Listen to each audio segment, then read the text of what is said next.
Turning to a developing story, the South Korean military says North Korea has launched a short-range missile.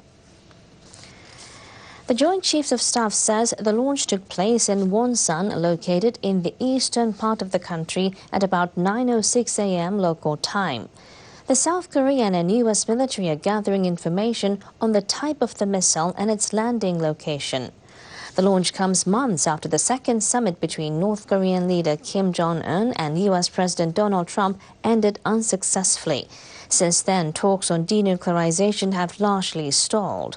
Last week, a senior North Korean official warned of undesired consequences for the U.S. if it does not change its position in denuclearization talks by an end-of-year deadline set by Kim.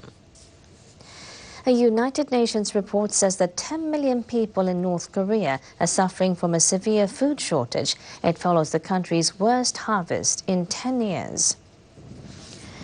The World Food Programme and Food and Agriculture Organization assessed the situation last month and contributed to the report.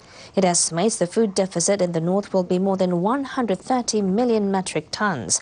The UN says children and pregnant women are the most vulnerable to malnutrition. What is clear to us is that we are very concerned with the situation of food security and nutrition in DPR Korea. What is clear is that the succession of bad drought, heat wave and floods this year has badly impacting the crop production. A South Korean official told reporters the government is concerned about the situation in North Korea. Some experts say offering humanitarian assistance to the north could improve relations between Pyongyang and Washington and also Seoul. South Korea's Yonhap news agency says assistance could be a topic at working-level discussions between the U.S. and the South later this month. Hello and welcome. Well, North Korea has fired a number of missiles from its eastern coast. It's first since the test of an intercontinental weapon in 2017.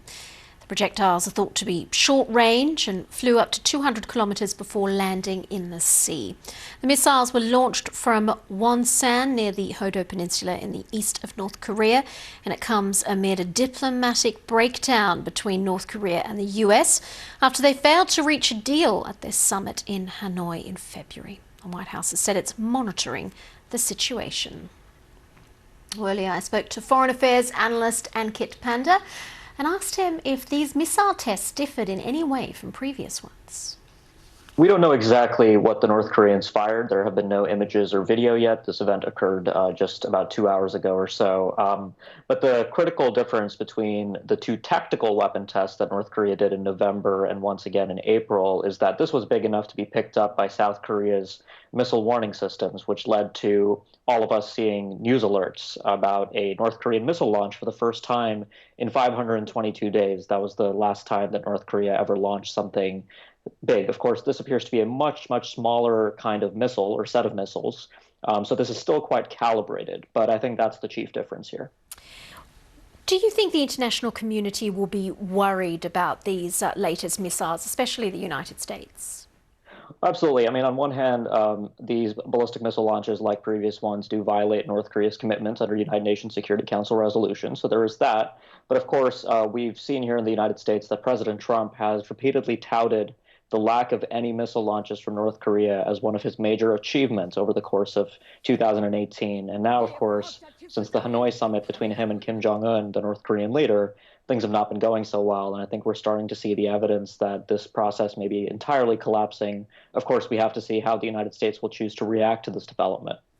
What do you think North Korea is thinking by launching these missiles? What are they trying to achieve?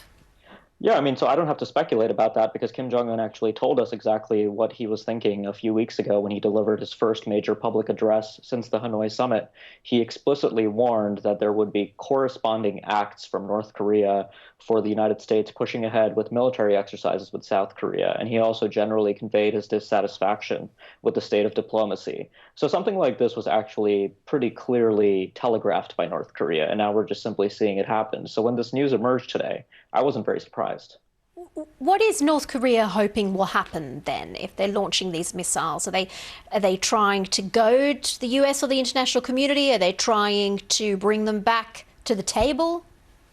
Well, so Kim Kim Jong-un has set in place a timer. He has told Donald Trump that end of this year, the United States needs to change its approach towards North Korea, meaning that it needs to be open towards sanctions relief. But I think something that we should also keep in mind is that these kinds of missile tests are also intended to show stakeholders inside North Korea that Kim Jong-un is a strong leader who remains determined to the country's national defense. We haven't seen any kind of serious weapons testing since the end of 2017 in North Korea, and now we've just seen two in a span of just a few weeks. And at the most previous missile test, Kim Jong-un, or weapons test rather, Kim Jong-un emphasized how advanced the technology was and how precise the weapon was. So a lot of this could also be for internal audiences, as much as it is about the United States as well. I was going to ask about whether it is for domestic purposes, because of course we're hearing about food shortages in North Korea as well, and that can't be going very well for Kim Jong-un in terms of the politics of that.